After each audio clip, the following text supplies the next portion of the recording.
Okay, so in exercise 3, you're going to start doing some data processing, and we're going to focus here on some common pre-processing tasks. So specifically, you're going to look at building multi-band or multi-layer rasters from separate image bands, merging scenes using mosaic to new raster, and then clipping it down to a boundary or extent. And then you can fiddle around with changing the band combinations to change how the data are visualized or displayed. So we've provided a ton of links here to some videos that show how to accomplish some of these tasks in ArcGIS Pro. Okay, so we provided the two images. These are both Landsat 8 images over portions of West Virginia. And we simply provided the raw output that we got from a download from Earth Explorer.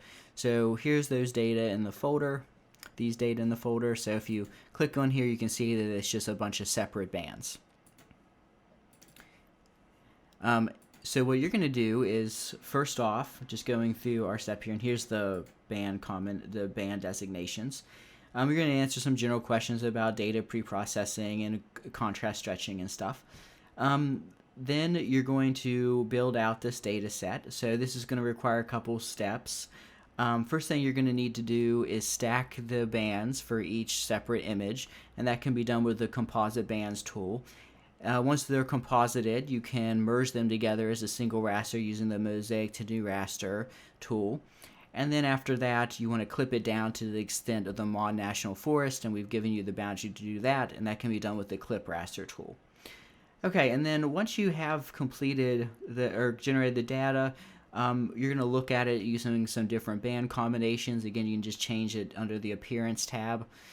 So you're going to answer some specific questions about why certain features look a certain way in different combinations.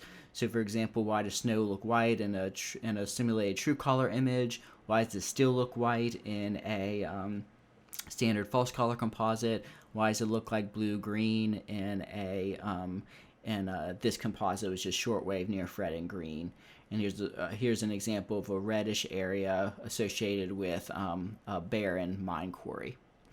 And then lastly, you're going to make a map layout with multiple frames showing your stacked, clipped, merged results with 3 different band combinations and separate map frames. Okay, so again, this is just some common pre-processing tasks. So you're going to start off with some raw downloaded data and end up with a data set that's ready to be thrown into some type of analysis.